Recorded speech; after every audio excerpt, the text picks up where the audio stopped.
Nice.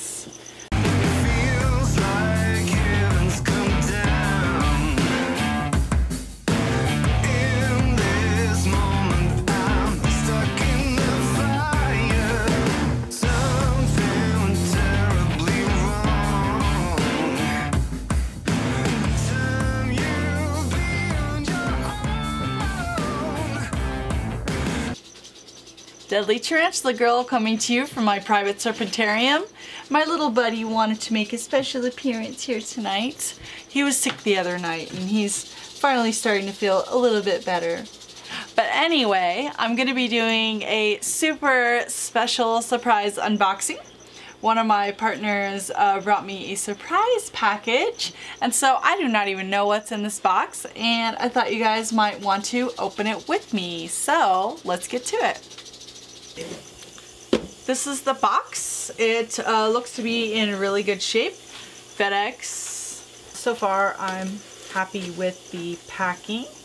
And you guys know I open a lot of boxes, so often I see warning signs even from the outside of a box, and this one looks really nice. Another thing I was actually told by my partner was that these animals were actually purchased late in the spring. And you guys probably know that I'm in the desert and it's been crazy hot here. And so now it is practically September. She actually held the animals all this time to make sure that they were not going to overheat and arrive live and well. Very nice invoice. Perfect styrofoam. Oh, cool pack right on it. Got a good amount of batting in here. Batting. Okay. The bags feel cool, but not freezing, of course. She had insulation between the bags and the cool pack. Obviously, reptiles and invertebrates can both overheat or get too chilled quite easily. Nice. So you guys might have seen some of my other unboxing videos recently. I've been investing in some incredible sand boas, and it's actually my partner Jay Spider who I allow to shop for all of these beauties because he just knows a lot more about the sand boa genome than I do, and I actually let him dictate all of our breeding projects and the directions that we go on in the sand boa department.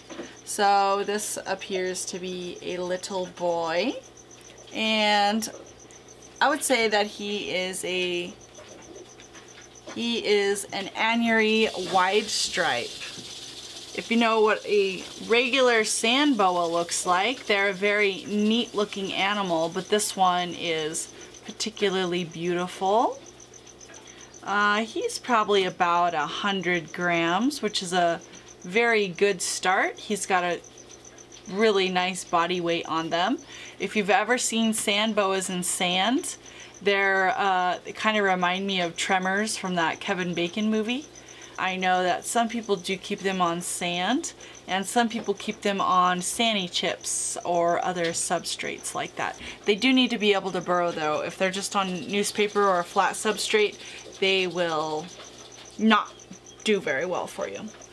Let's take a look at the other bag. Next bag, everything looks really nice and clean. Again, cool to the touch, not too cold. Wow. Oh my gosh, look at this beast. Oh, she is incredible. Look at her.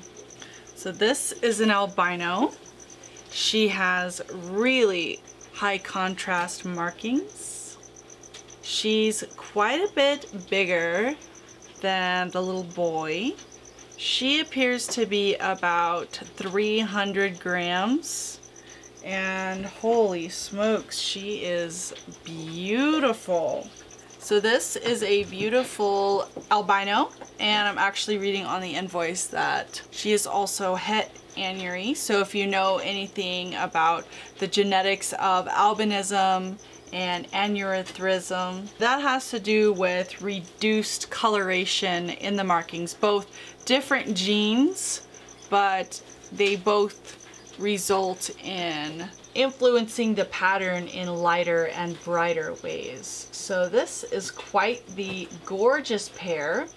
These animals are actually intended to be bred with some of the morphs that I got some time back, and I will link that video or put a card for that video so you can see my other fairly new sand boas. I'm actually seeing that he is also a granite. So two incredible, beautiful sand boas. I really like sand boas. I think they're adorable. One thing that endears this species to me was that my very first snake bite ever was a sand boa. A sand boa bit me right on the top of my left hand, and at that time I was less familiar with reptiles and snake bites, and that little sand boa actually left 3 pairs of teeth embedded in my hand, which I thought was super duper neat. I actually had to dig those teeth out for quite some time. At first I was just trying to keep the wound clean because there's always a risk of infection with a reptile or rodent bite, and then it just wasn't healing. So I noticed that it felt kind of sharp, and so I palpated it just a little bit, and a pair of teeth actually rose out of the wound, and I thought that was really, really cool, and I put them in a bottle and I was going to keep them, but then somebody wanted them. So actually Stephanie Robertson has those teeth. And then it wouldn't heal, and so later I pulled out 2 more pairs of teeth down the road. So that animal actually left 6 teeth embedded in the top of my hand, which that's just a super fun story, and I think it's really, really neat. You shouldn't be afraid of sand boas. Their bites really don't hurt at all, and I think that they're a really incredible, really beautiful pet. And one of the funnest things of all is that they give live birth. So it's very, very easy if you can get sand boas to breed and have a successful pregnancy. Once they give birth, then you have babies and you don't have to incubate eggs. The only problem then is sometimes getting those little boogers to eat. But that's a battle that I will be happy to wage once we get there. So I hope you guys liked this surprise unboxing. The male is an anuary wide stripe granite, and the female is an albino het anuary. So these two beauties will definitely throw some very interesting offspring. So I hope you guys like this surprise unboxing. Let me know below what you would like to see me unbox next. Well, I want to send a very special thanks to Heather Roberts.